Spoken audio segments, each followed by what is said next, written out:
Hey,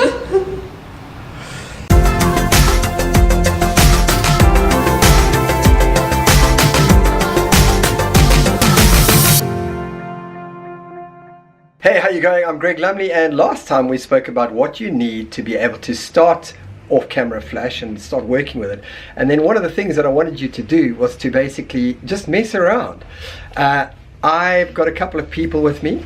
Unfortunately, they clearly come from the zoo, and that is always an issue. But you know, especially when you're just messing around and starting out, and you don't want to pay anybody, you just want to get somebody. All right, clearly I'm desperate, and the budget is low because I've got these morons to work with. Well, you made one of them. This one here is of my own making, my fault, essentially my daughter. This one is somebody else's fault, and sorry for her parents. Sorry.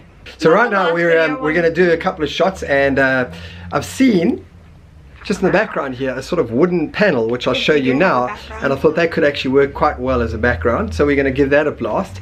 And at first we're going to let's just shoot.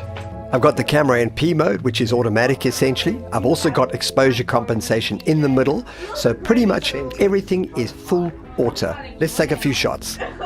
Right, there we go. So in full auto, first shot is a very usable shot. I'm seeing quite a color cast coming from the wood, so we've got a bit of an orangey feel. I would prefer that the wood is a little bit darker. We get a little bit of a more moody texture out of it.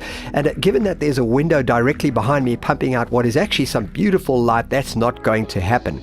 Now, for some of you, this might be the perfect shot. Personally, I like a little bit more darker background, and that's where the off-camera flash is going to come into play. That, and also with the color casts.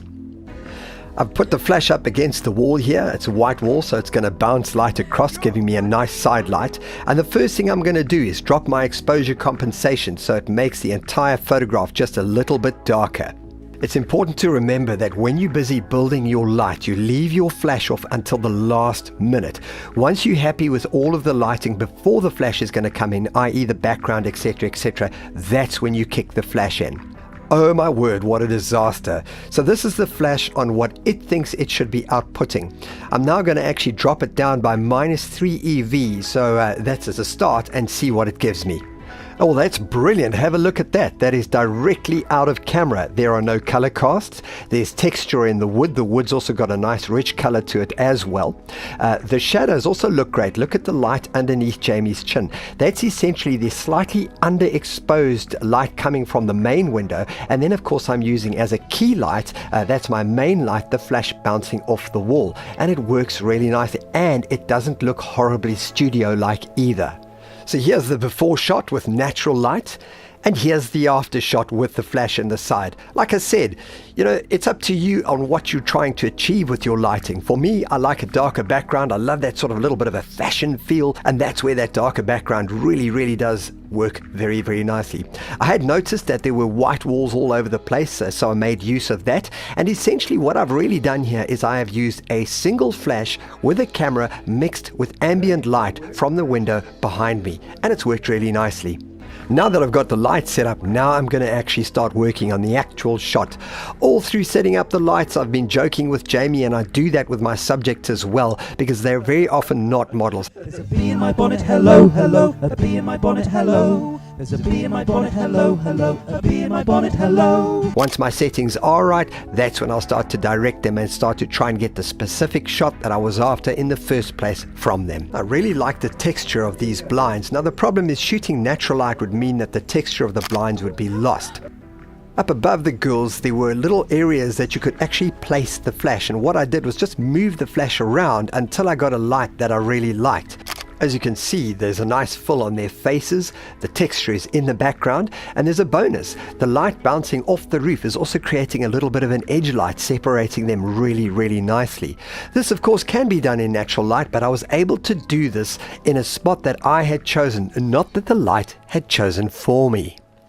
Next, it was time to do a little bit of location stuff, so we took a walk down to the railway track, and I got Jamie to hold the flash on Jade for a little bit of side light. I have to say that the natural light on this particular day was amazing, so really, off-camera flash isn't the kind of thing that was absolutely necessary. Well, that being said, I love a bit of a dramatic picture, and using side lighting does that really, really well. It also separated Jade very nicely from the background as well, and on top of it, we had some beautiful edge light which is coming from the diffused light that was coming through the clouds above.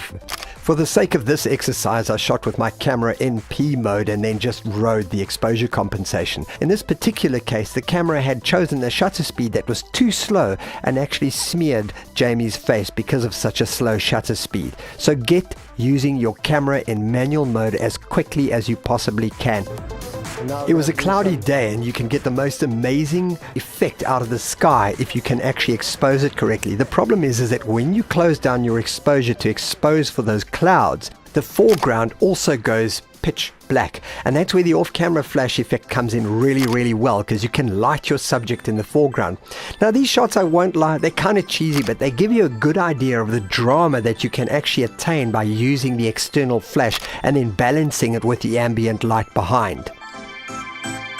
So there you go, we've just scratched the surface on what is possible with just one flash, which is a very compact little thing that you can put in your bag and get some amazing stuff right. Next, we'll cover some of the accessories that you need. For example, umbrellas, softboxes, flash stands, the ability to connect your flash onto the stand and things like that. So please do stay tuned. If you liked it, please give me a thumbs up, share it, you know the deal.